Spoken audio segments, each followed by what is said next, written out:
Okay, तो last lecture में हमने बेसिकली स्टार्ट किया था कंपाउंड इंस्ट्रूमेंट्स। कंपाउंड इंस्ट्रूमेंट्स का क्या सीन था कि कंपनी कोई कन्वर्टेबल इशू करती है, कन्वर्टेबल में कूपन इंटरेस्ट इशूअर पे करता है इन्वेस्टर को हर साल। कूपन हमेशा पार वैल्यू पे अप्लाई होता है और अल्टीमेटली इन्वेस्टर के पास ऑप्शन होता है कि at the time of maturity वो चाहे तो अपने पैसे वापस ले ले, यानी रिडीम करवा ले फॉर कैश, या चाहे तो उसको कन्वर्ट करवा ले into ordinary shares of a company. अब क्योंकि इसमें as per the definition of liability, if there is outflow of economic benefit तो हम उसको लायबिलिटी कहते हैं, but if there is no outflow of benefits तो हम उसको इक्विटी कहते हैं। लेकिन अभी कुछ भी नहीं कहा जा सकता कि इन्वेस्टर क्या करेगा, तो इसको हम ना तो प्योरली लायबिलिटी कह सक रहे थे और ना ही प्योरली इक्विटी कह सक रहे थे। तो ऑन दैट बेसिस हमने पढ़ा कि IAS 32 ये कहता है कि कंपाउंड इंस्ट्रूमेंट्स को या कन्वर्टेबल बॉन्ड्स या डेट्स को आपने स्प्लिट करना है। स्प्लिट मतलब एक उसका हिस्सा बनेगा इक्विटी और एक हिस्सा बनेगा लायबिलिटी। अच्छा, वो कैसे बनेगा? हमने एग्जांपल ली थी कि $100 का एक बॉन्ड है, उस पे 8% कूपन इंटरेस्ट है। कंपनी ने उसको 96 में इशू किया है, $4 के डिस्काउंट में इशू किया है, और ये हमने पढ़ा था कि $3 3 साल के बाद वो पार पे रिडीम होगा। एक हमने ये क्वेश्चन पढ़ा था। अच्छा, इसमें हमने इफेक्टिव इंटरेस्ट वाला पूरा एरिया सीखा था। फिर हम यहां पे आए थे कि क्या कोई बेवकूफ होगा दोनों में, तो वो भी हमने देख लिया था कि ना तो इश्यूअर बेवकूफ होगा ना ही इन्वेस्टर बेवकूफ होगा। तो जब भी कूपन में और रिडेम्पशन वैल्यू में डिफरेंस होगा तो वो कवर किया जाएगा by means of effective interest. अच्छा, उसके बाद हम आते कंपाउंड इंस्ट्रूमेंट्स की तरफ। कंपाउंड इंस्ट्रूमेंट में हमने ये एग्जांपल की थी लास्ट क्लास में, पिकाचू के $100 का एक बॉन्ड है, 4% उसका कूपन है, 9,000 बॉन्ड्स इशू किए हैं या लोन नोट्स इशू किए गए हैं। या तो ये पार पे रिडीम होंगे या तो कंपनी के 7 ऑर्डिनरी शेयर्स में कन्वर्ट किए जाएंगे। हमें कैसे पता चलेगा कि इसमें इक्विटी का एलिमेंट कितना है और डेट का एलिमेंट कितना है? तो उसके लिए हमने पढ़ा था कि हम करेंगे इसकी प्रेजेंट वैल्यू कैलकुलेट। अब पहले से लेकर चौथे साल तक कूपन मिलेगा। ये रूल आपको याद रहेगा कि कन्वर्टेबल का कूपन हमेशा हमेशा कम होगा।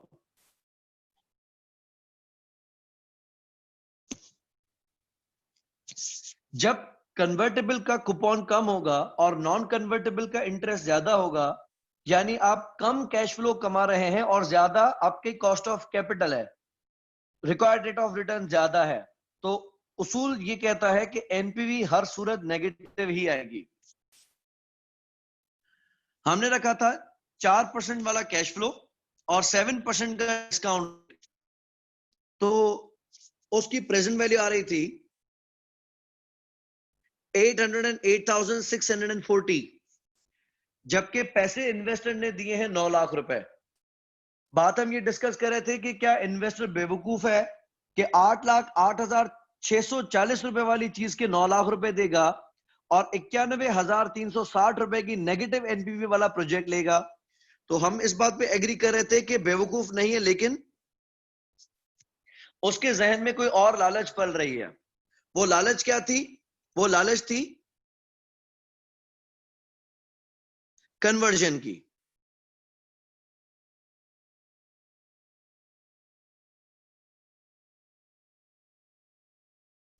कि अगर कंपनी की शेयर वैल्यू बढ़ गई तो ज्यादा फायदा होगा। ये हमने स्प्लिट कर लिया था, 9 लाख रुपए डेबिट किया था कैश और बैंक, उसमें से 808,640 हमने क्रेडिट कर दिया था लायबिलिटी में और बाकी 91,360 हमने इक्विटी में क्रेडिट कर दिया था। अच्छा, अब बात करते हैं सब्सिक्वेंटली क्या होगा।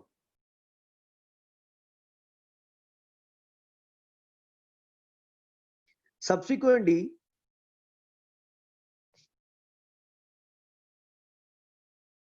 इक्विटी रिजर्व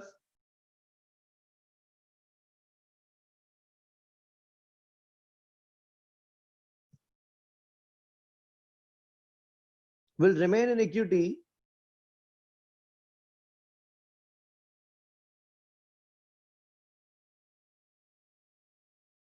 without any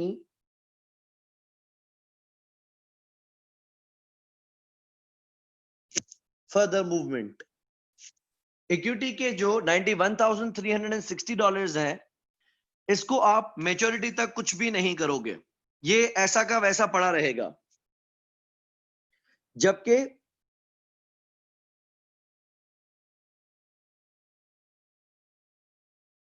जो डेट एलिमेंट है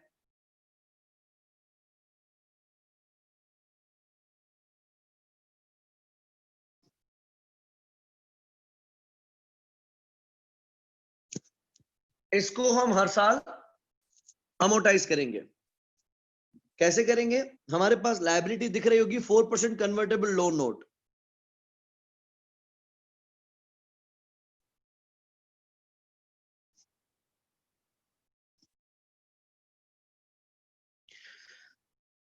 आज लायबिलिटी कितनी है हमने कैलकुलेट की 808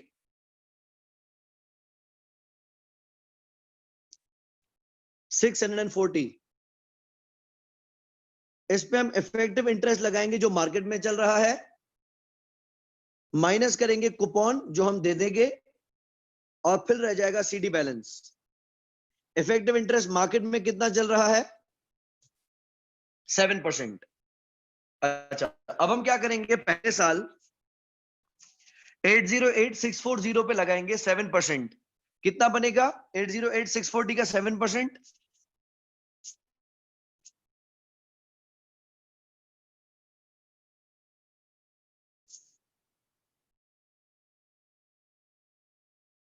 56605। ओके, ठीक हो गया, 56605।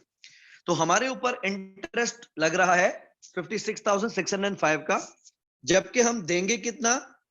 हम देंगे 4% ऑफ कूपन 36,000।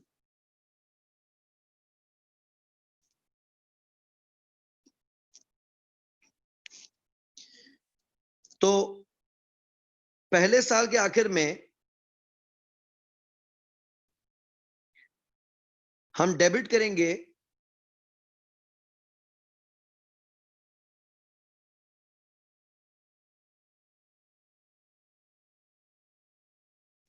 Finance cost 56,605,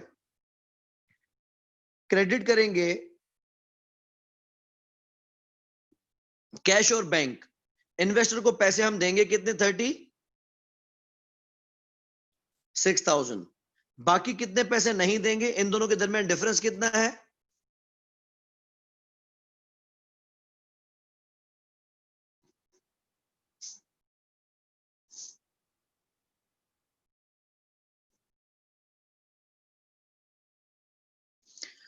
20,605। ये हमारी लायबिलिटी में प्लस हो जाएगा। पहले ही हमारे ऊपर लायबिलिटी कितनी थी? 808640। इसमें हम ये करेंगे प्लस और ये कर देंगे माइनस, या डायरेक्टली 20,605 ऐड कर दो इसमें।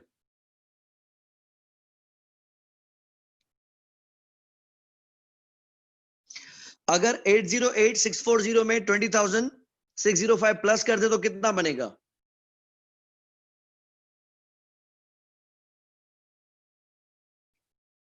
8,29,245।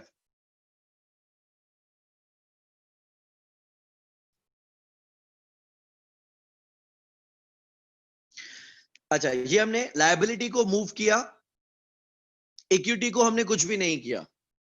अब अगला साल ओपनिंग लायबिलिटी कितनी है? 8,29,245। अब इस पे लगाएंगे 7% इंटरेस्ट,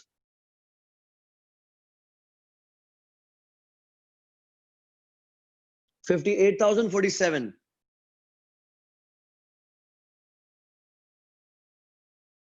पे करेंगे 36,000। तो दूसरे साल में हम डेबिट करेंगे फाइनेंस कॉस्ट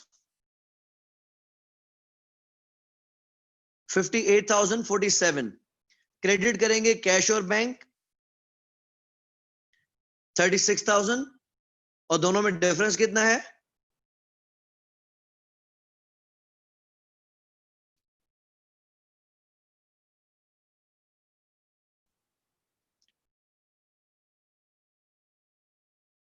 देखिए डिफरेंस है ये 22,047।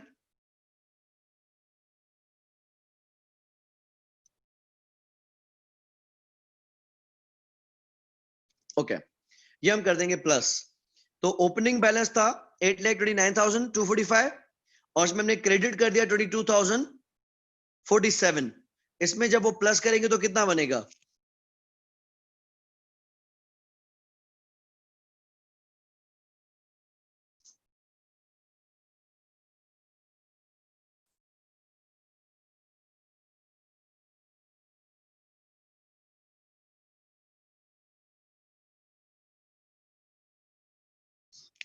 $8,29,245 प्लस 22,047, सीडी बैलेंस क्या आ रहा है? 851,292।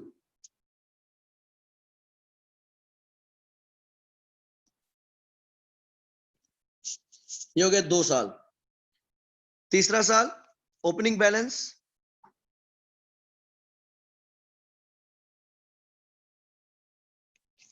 8,51,292, इसका 7%।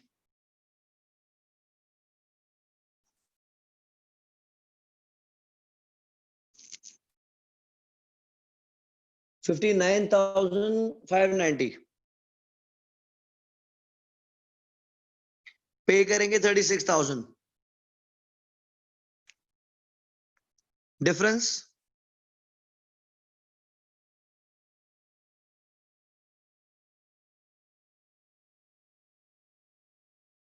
13,590, और सीडी बैलेंस आपने बताया 8,74,882।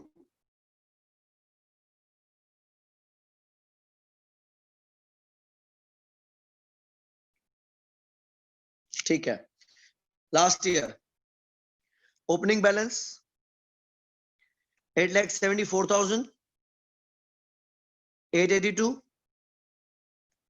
इसका 7%।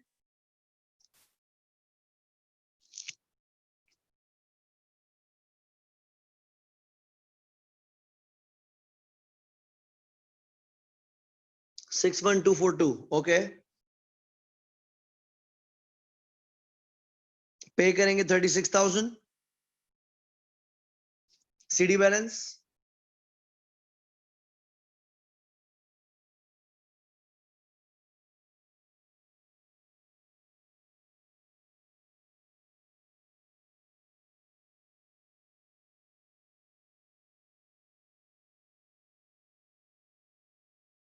29,000 ये नहीं आएगा, 874 तो पहले ही है।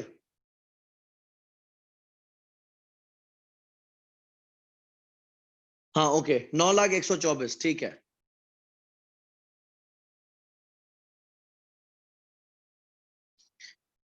तो राउंडेड अप 9 लाख। हम हर साल जो डेट का एलिमेंट है उसको अमोटाइज करते आएंगे और जो इक्विटी का एलिमेंट है उसको अनटच छोड़ देंगे। अब के बाद, सॉरी 4 साल के बाद आते हैं।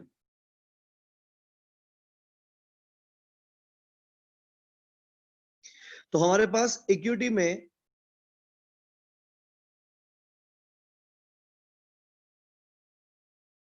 रिजर्व मौजूद है जो हमने पहले पहले बनाया था 91,360 का।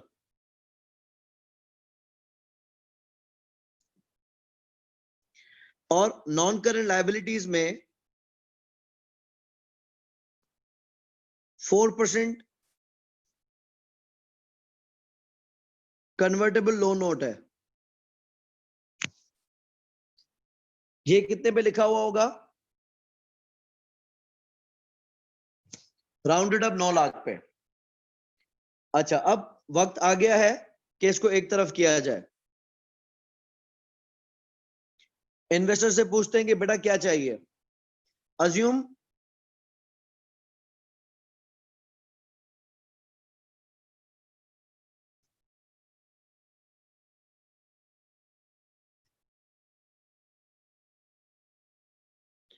इन्वेस्टर चाहता है कि भाई मुझे मेरे पैसे वापस करो। अज्यूम करो कि हमारी शेयर प्राइस इतनी अच्छी ना हुई और इन्वेस्टर को मुनासिब नहीं लग रहा कि वो शेयर्स में कन्वर्ट करवाए। तो पैसों का ऑप्शन तो उसके पास खुला है ही। वो कहता है कि भाई मुझे मेरे पैसे वापस करो। हम सिंपली क्या करेंगे, डेबिट करेंगे लाइब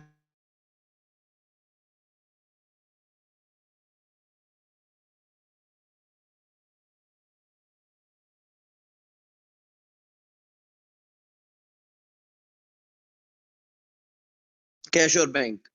पैसे हम कितने देंगे? क्वेश्चन में देखो हमारा वादा क्या था, रिडीमेबल एट पार। मैंने उनको कहा था कि भाई मैं आपको पार दूंगा तो क्रेडिट।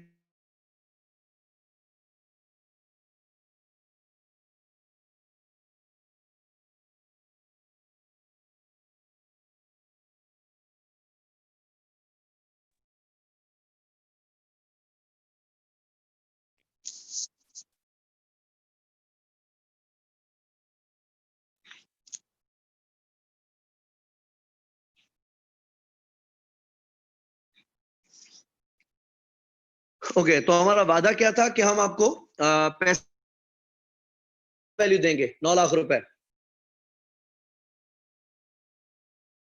तो हमने क्रेडिट किया कैश और बैंक।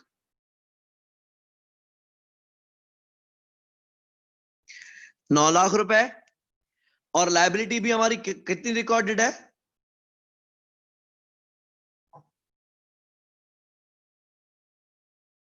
लायबिलिटी भी हमारी अनवाइंड हो के, अमोटाइज हो के 9 लाख पे आ गई है। तो हम डेबिट कर देंगे लायबिलिटी को, क्रेडिट कर देंगे कैश को।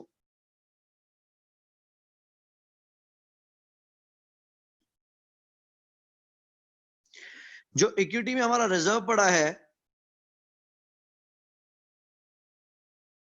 उसको आप इक्विटी में छोड़ना चाहे तो छोड़ सकते हैं,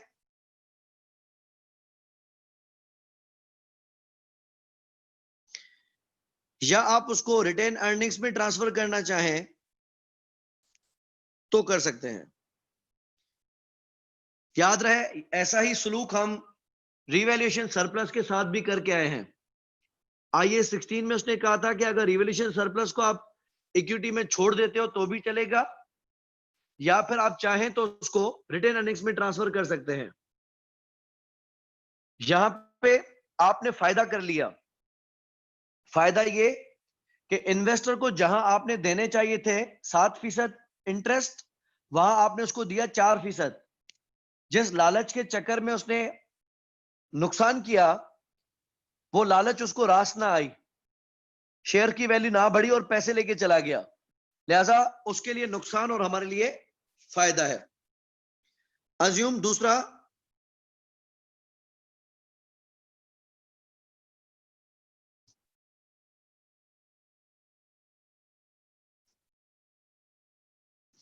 कि इन्वेस्टर शेयर्स में कन्वर्ट करता है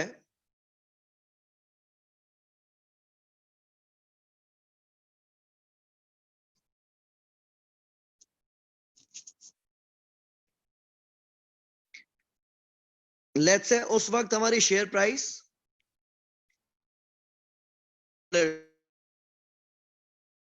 तो लेट्स कैलकुलेट के नंबर ऑफ शेयर्स कितने मिलेंगे उसको।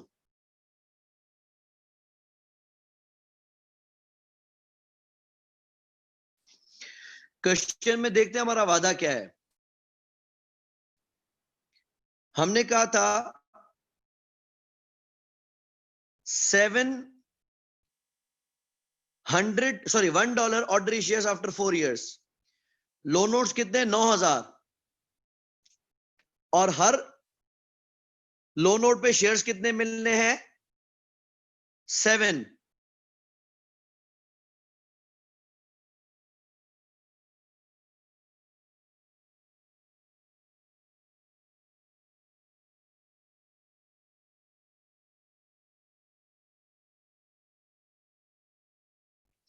तो नंबर ऑफ शेयर्स कितने हो गए?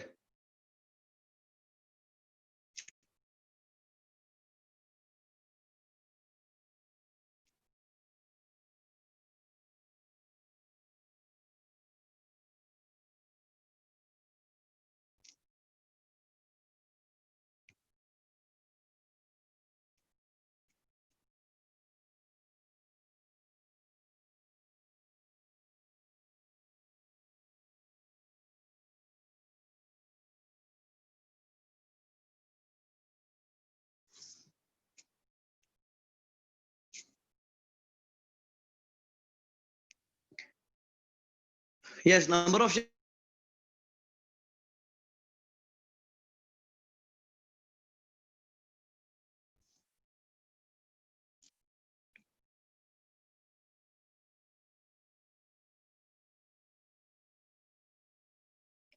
हो गया 63,000।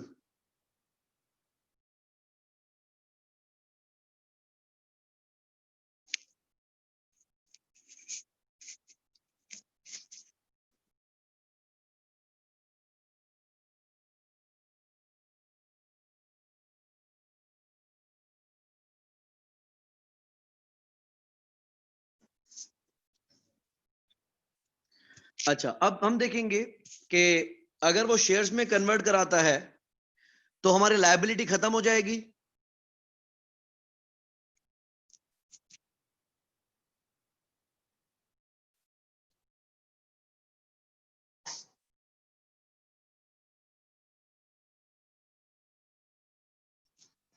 हमारी लायबिलिटी है कितनी?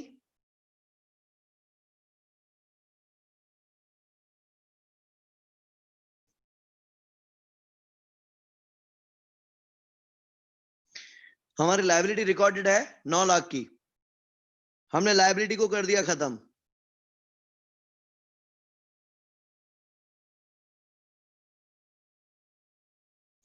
दूसरा हम डेबिट करेंगे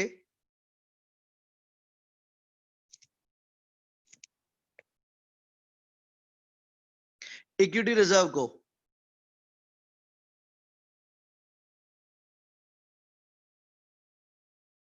इक्विटी रिजर्व हमने कितना बनाया हुआ है?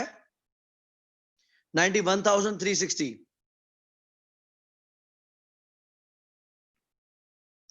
क्योंकि वो शेयर्स में कन्वर्ट करवा रहा है तो हम लायबिलिटी को भी खत्म कर देंगे, इक्विटी रिजर्व को भी खत्म कर देंगे। क्रेडिट करेंगे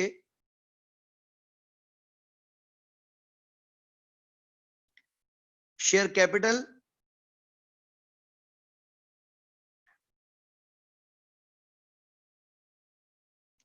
और क्रेडिट करेंगे share premium. Number of shares कितने हैं? 63,000। और पार वैल्यू कितनी है? $1। तो हम $63,000 को क्रेडिट करेंगे शेयर कैपिटल में। बाकी जितना भी डिफरेंस होगा, बैलेंसिंग फिगर कितनी है, वो जाएगा शेयर प्रीमियम में।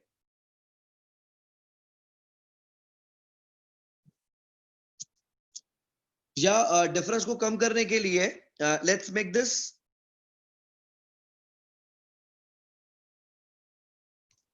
$10 पार वैल्यू।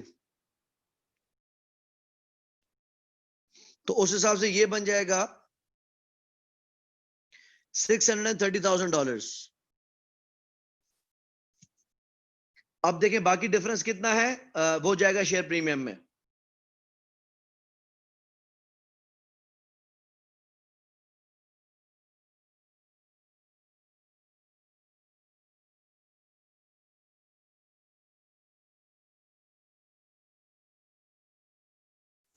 चेक करें, यही है डिफरेंस। डेबिट्स और क्रेडिट्स में डिफरेंस कितना है?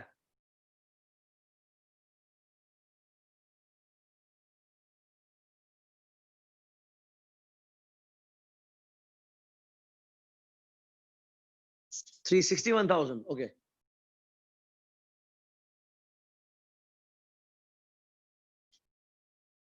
फेयर, ये जाएगा हमारा क्रेडिट हो जाएगा। यस करेक्ट ईमान, 361,360 ये जाएगा हमारा शेयर प्रीमियम में। यहां में मैंने बताया था कि जब शेयर वैल्यू $14 थी, इससे हमारा कोई लेना देना नहीं है।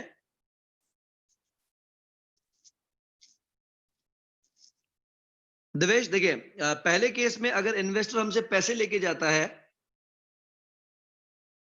तो हमने लायबिलिटी को खत्म किया, क्योंकि पैसे लेके जाएगा तो अब हमारे ऊपर कोई भी लायबिलिटी नहीं रहेगी, और हमने क्रेडिट कर दिया कैश, क्योंकि हमारा वादा क्या था कि हम आपको 9 लाख रुपए ही देंगे। लेकिन इसमें इन्वेस्टर का नुकसान हुआ, उसने जिस लालच में आके 91,360 का लॉस किया था, वो लालच उसको रास नहीं आई। शेयर्स की वैल्यू इतनी ल्यूक्रेटिव नहीं हुई कि वो उसको कन्वर्ट करवाए, लिहाजा उसने पैसे लेना ही मुनासिब समझा, तो इक्विटी को हमने हड़प कर लिया।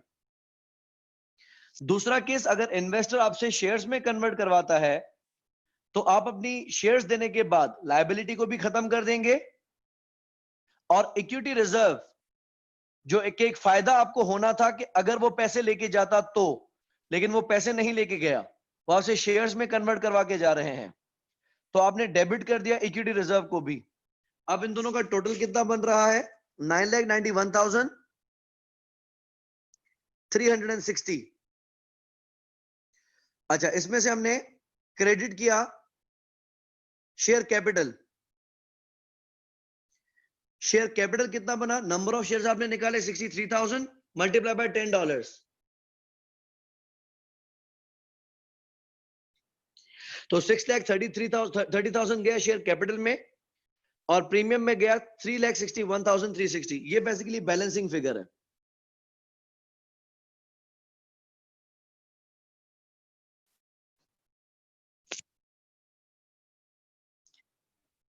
सजाद देखिए, हमने एक गेम खेला था, वो था डेट होल्डर्स के साथ। जिन शेयर होल्डर्स को हमारे साथ जीना मरना है, जिन शेयर होल्डर्स का हमारे साथ नफा नुकसान है, हम कमाएंगे तो उनको देंगे, नुकसान में जाएंगे तो उनका भी नुकसान, हम उनके साथ तो फेयर है। अब इनको हमने शेयर्स का हिस्सेदार सिर्फ शर्त पे बनाया। हमने कहा कि भाई चाहो तो शेयर्स में कन्वर्ट करवा लेना, वो आपके दुख सुख के साथी नहीं है, वो आपके सुख के साथी है। अगर कि आपकी शेयर की वैल्यू बढ़ती थी तो वो शेयर्स हड़पने आ जाते, अगर शेयर की वैल्यू नहीं बढ़ी तो पैसे तो उनके कहीं नहीं गए। हाँ, तो ऐसा जरूर हुआ कि मेरे शेयर की वैल्यू इतनी बेहतर नहीं हो पाई, लेकिन मैं उनके साथ गेम कर रहा हूं जो मेरे साथ गेम कर रहे हैं। वो पैसे जो उनके 9 लाख रुपए हैं वो तो मैं कहीं नहीं कर रहा ना, जबकि ऑर्डिनरी शेयर होल्डर्स को प्रिंसिपल भी मैं नहीं देता। वो अगर मुझे 9 लाख रुपए देते थे तो मैं उनको 9 लाख रुपए भी वापस नहीं करता था। तो मैंने बेसिकली एक गेम खेला, उनको लालच में डाला। अब देखते हैं नसीब क्या है, अगर शेयर की वैल्यू वाकई में बढ़ती है तो ठीक है, नहीं तो कुछ भी नहीं। अच्छा, अब देखिए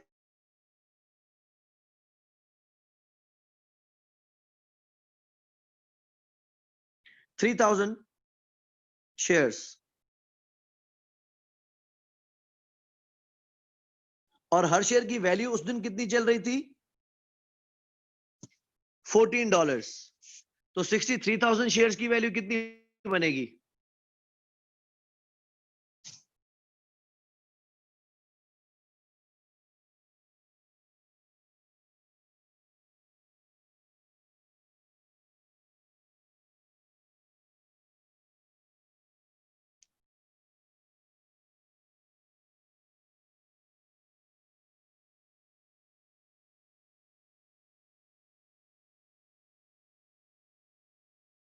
$882।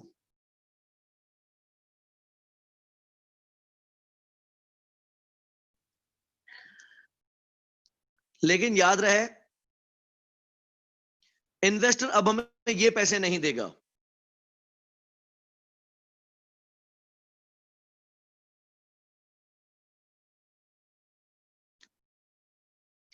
अब जो भी नफा नुकसान हुआ वो इन्वेस्टर का है, हमारा नहीं है, लिहाजा इससे हमारा कोई भी लेना देना नहीं है।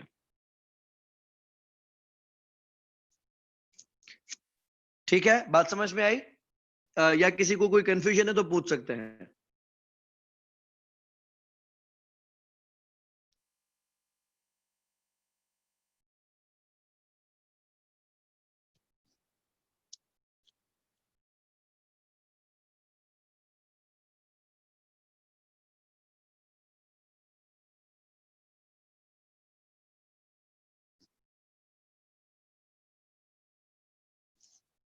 एक क्वेश्चन मैं आप लोगों को देता हूं, आप मुझे ट्राई करके देना। ओके, तो ये क्वेश्चन है, पोकेमॉन कंपनी है, इसने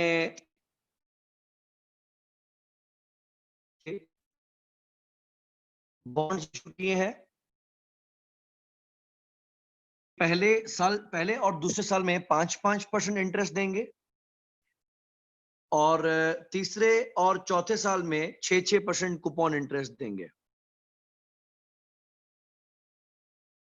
चौथे साल के बाद या तो ये 5 लाख रुपए प्रीमियम पे रिडीमेबल है, यानी पार वैल्यू है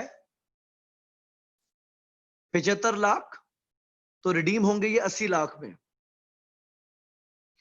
या फिर इन्वेस्टर इसको कन्वर्ट करवा सकता है 85 ऑर्डनरी शेयर्स में, लेकिन हर बॉन्ड की पार वैल्यू $1000 है। मार्केट में ऐसे ही बॉन्ड जिसमें कन्वर्जन का ऑप्शन मौजूद नहीं है, वो 7.5% इंटरेस्ट देते हैं।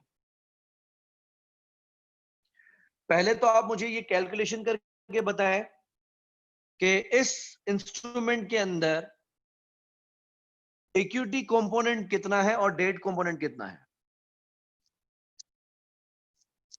ठीक है, I am waiting for your response. आपने मुझे बताना है कि इस स्टेप्ड कन्वर्टेबल बॉन्ड के अंदर इक्विटी एलिमेंट कितना है और डेट कंपोनेंट कितना है। ठीक है, इस फॉर्मूला को वापस देखो, 1 डिवाइडेड बाय 1.075 यानी परसेंटेज, पावर दिया और मैंने यहां 1 को प्रेस कर दिया।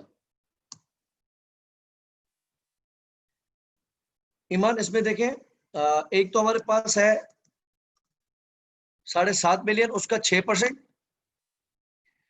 दूसरा 7.5 मिलियन, तीसरा 5 लाख का प्रीमियम है, एक चौथे साल में इंटरेस्ट है, दूसरा पार है और तीसरा प्रीमियम है। क्वेश्चन में हमने लिखा था कि प्रीमियम पे रिडीमेबल है, 5 लाख के प्रीमियम पे रिडीमेबल है। तो इन तीनों को अगर हम प्लस करते हैं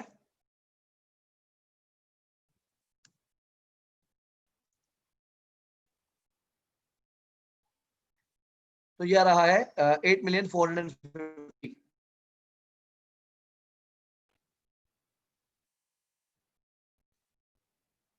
अच्छा, अब हम इसको ड्रैग मारते हैं तो ये खुद ही खुद ईयर्स चेंज करता जाएगा। ये हमने डिस्काउंट रेट लगा दिए 7.5% के, cash flow into discount rate.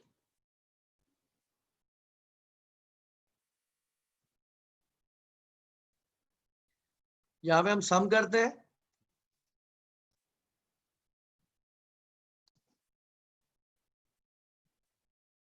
तो ये हमारा बन गया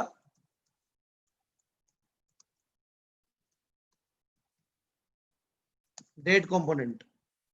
ठीक है, अच्छा, उसके अलावा हम देख रहे हैं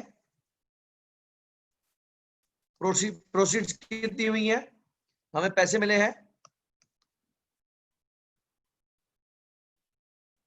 7.5 मिलियन।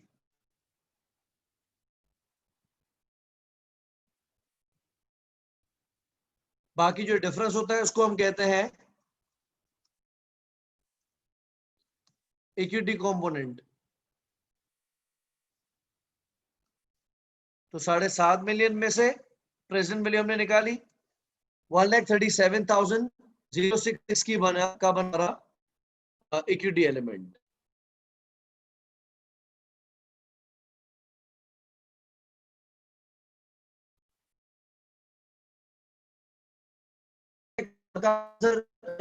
या को अगर इश्यू है तो पूछ सकते हैं।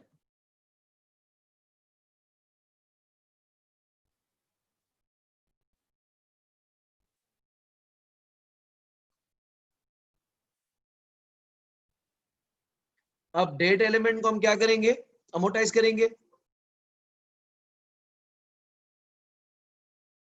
ब्रॉट डाउन इंटरेस्ट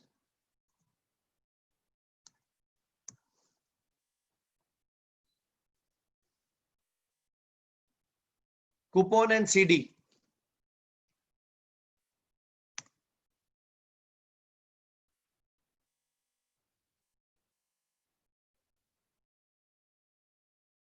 ये आ गया हमारा बीडी बैलेंस। इसमें इंटरेस्ट है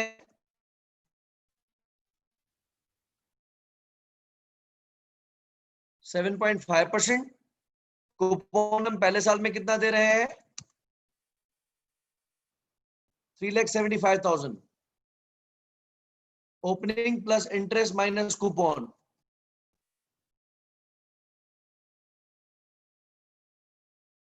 बीडी बैलेंस। बीडी पे हमने लगाया 7.5% interest, coupon 375, opening plus effective minus coupon. तीसरा साल बीडी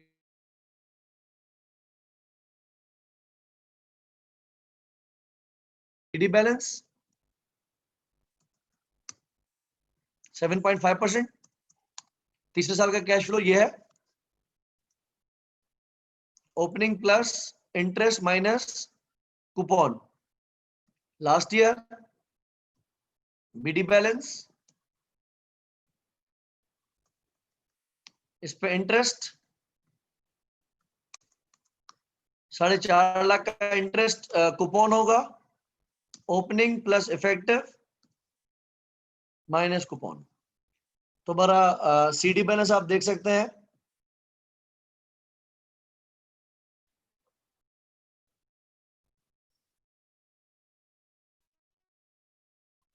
पूरा 8 मिलियन आ गया। ये 2 3 4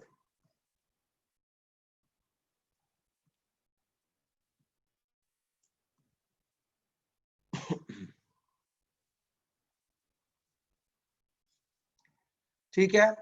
अच्छा, तो पहले हमने इक्विटी और डेट एलिमेंट बता दिया, फिर हमने अमोर्टाइज कर लिया। अब पहली पॉसिबिलिटी, अगर इन्वेस्टर रिडेम्पशन लेता है तो हम डेबिट करेंगे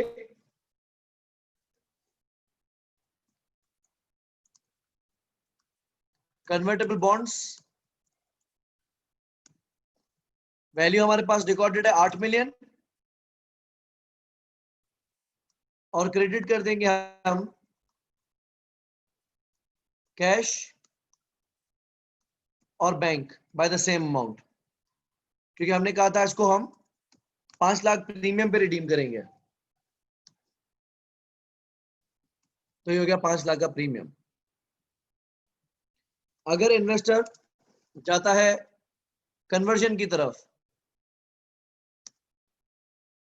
तो हम डेबिट करेंगे कन्वर्टेबल बॉन्ड्स सेम 80 लाख से, डेबिट करेंगे इक्विटी रिजर्व। इक्विटी रिजर्व हमने कितना बना के रखा था, 1,37,066। क्रेडिट करेंगे शेयर कैपिटल और क्रेडिट करेंगे शेयर प्रीमियम। शेयर कैपिटल में हमने क्वेश्चन में क्या लिखा है कि जो पार वैल्यू है डिवाइडेड बाय हर बॉन्ड 1000 का है, मल्टीप्लाई बाय हर एक बॉन्ड कितने में कन्वर्टेबल है, 85 शेयर्स में।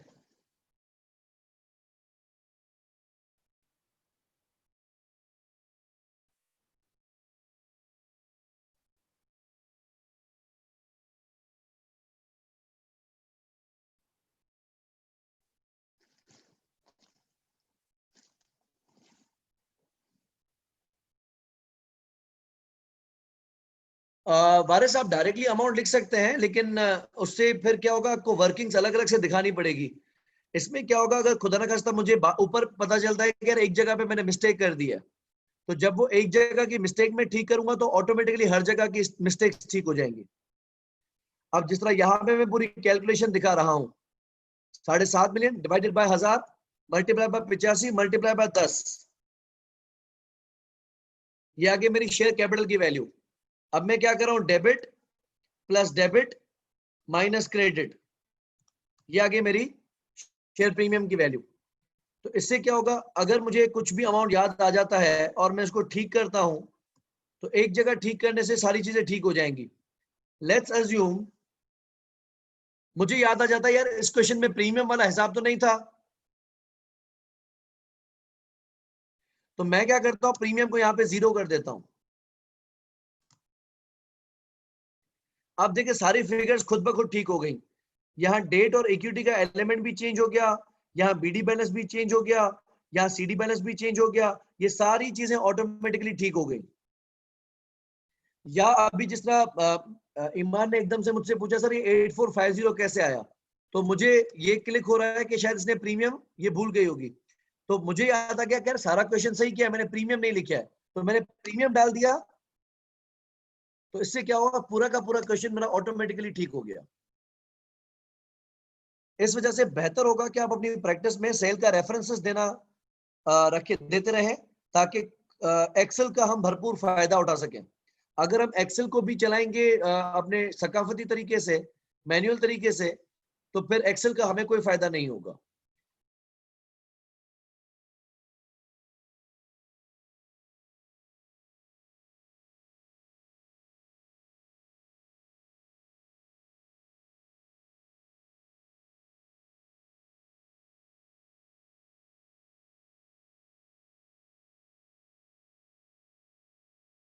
कंफ्यूजन हो तो पूछ सकते हैं।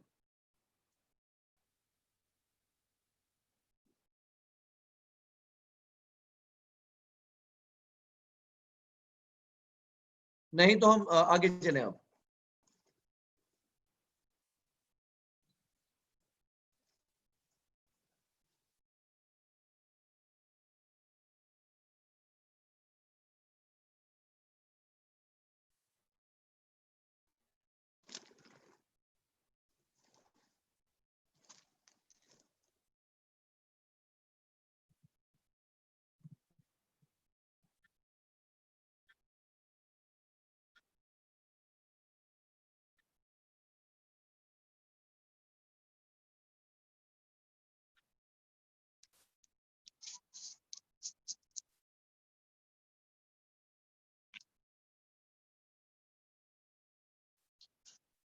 अच्छा, अब ये हमने IAS 32 के एरियाज को कवर कर लिया।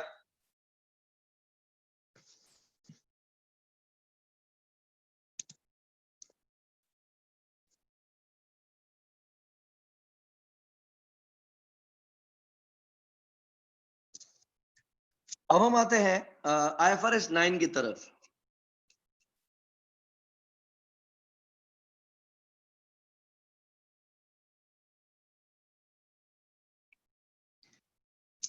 IFRS 9 का काम भी वही फाइनेंशियल इंस्ट्रूमेंट्स का है।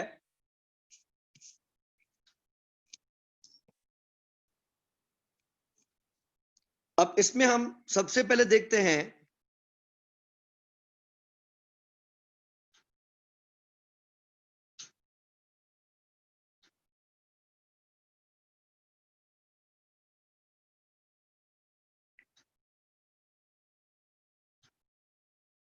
Initial recognition.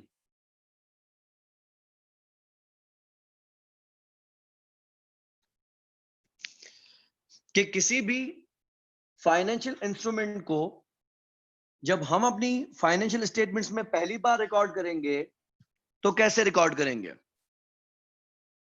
ये कहता है कि अगर आपके पास कोई फाइनेंशियल एसेट है, फाइनेंशियल एसेट मतलब हमारे लिए एसेट है, किसी और के लिए लायबिलिटी है।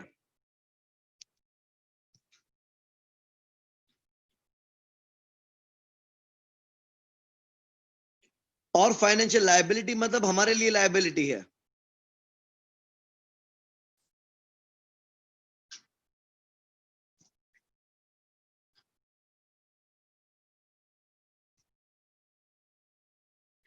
इसको इनिशियली हमने रिकॉर्ड करना है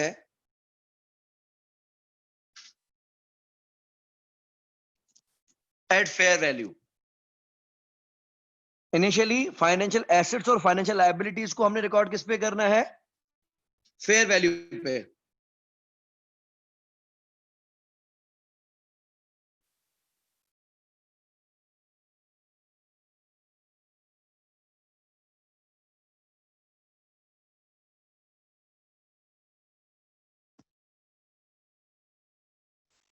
Unless measured at FVTPL,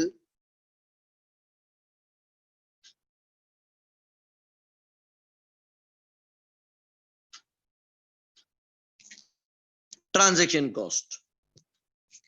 अच्छा, इसका मकसद क्या है? अगर हमारे पास कोई फाइनेंशियल एसेट है,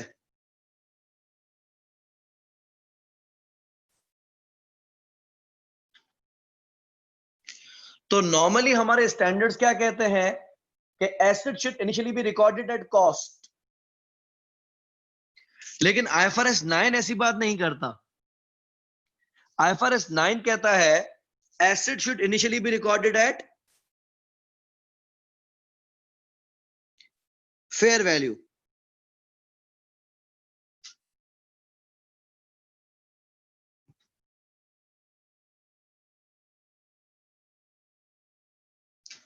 और उसमें प्लस करनी है उसकी ट्रांजैक्शन कॉस्ट। अगर हमने किसी ब्रोकरेज हाउस, किसी फाइनेंशियल इंटरमीडियरी, किसी बैंक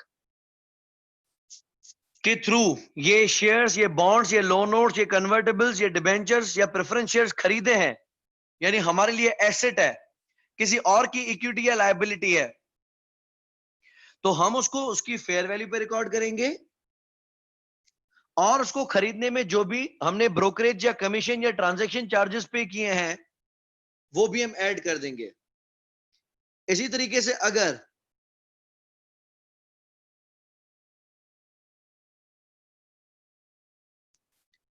फाइनेंशियल लायबिलिटी है,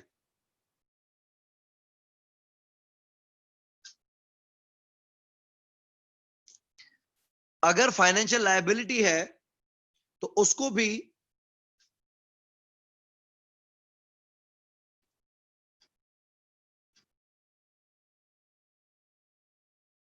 हम इनिशियली रिकॉर्ड करेंगे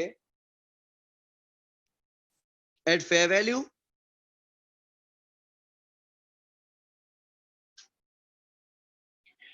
लेकिन लायबिलिटी की सूरत में प्लस नहीं करेंगे, बल्कि लायबिलिटी की सूरत में माइनस करेंगे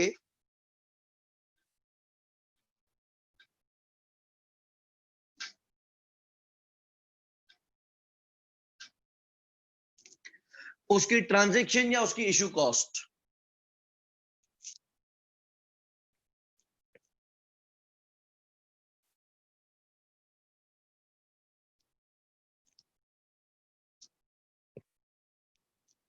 ठीक है, ये इसकी इनिशियल मेजरमेंट है कि कोई भी फाइनेंशियल एसेट इनिशियली अपनी फेयर वैल्यू पे रिकॉर्ड किया जाएगा और कोई भी फाइनेंशियल लायबिलिटी इनिशियली अपनी फेयर वैल्यू पे रिकॉर्ड की जाएगी। एसेट की सूरत में ट्रांजैक्शन कॉस्ट कैपिटलाइज की जाएगी, प्लस की जाएगी, और लायबिलिटी की सूरत में ट्रांजैक्शन कॉस्ट माइनस की जाएगी।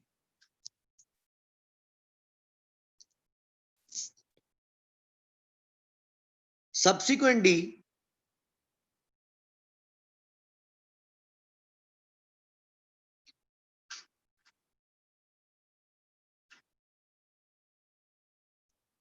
फाइनेंशियल एसेट्स को या फाइनेंशियल लायबिलिटीज को तीन में से किसी एक पे रखा जाता है। एक का नाम है FVTPL। FVTPL का फुल फॉर्म है फेयर वैल्यू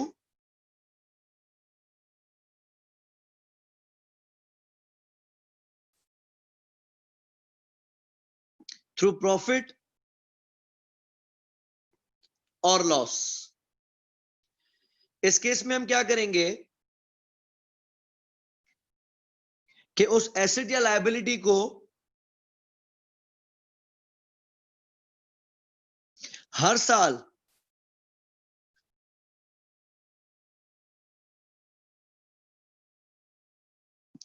फेयर वैल्यू पे लेके आएंगे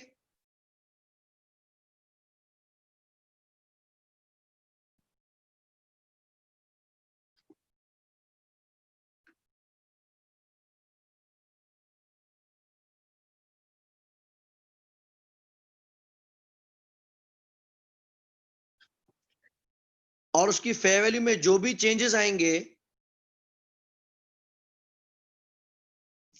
वो जाएंगे सीधा प्रॉफिट और लॉस में।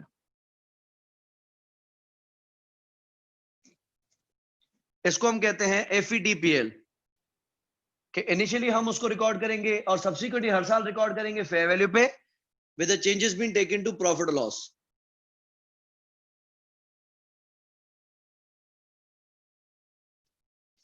दूसरा इसमें आता है कैटेगरी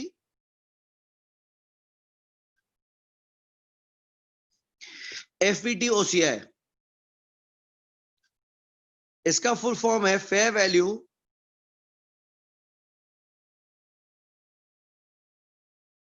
थ्रू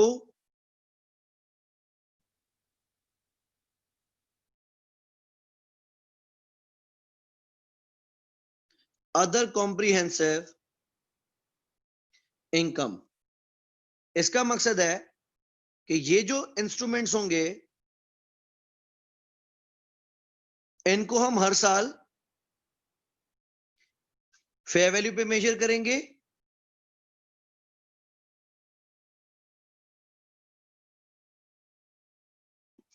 और जितने भी चेंजेस होंगे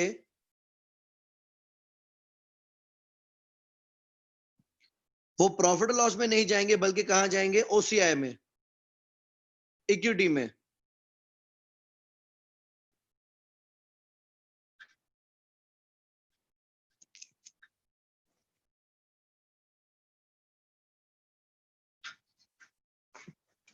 और तीसरा इसको रखा जा सकता है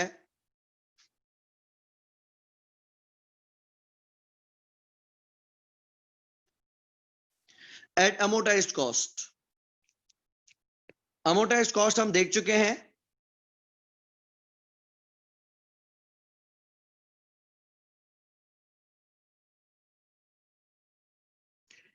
जिसमें इफेक्टिव इंटरेस्ट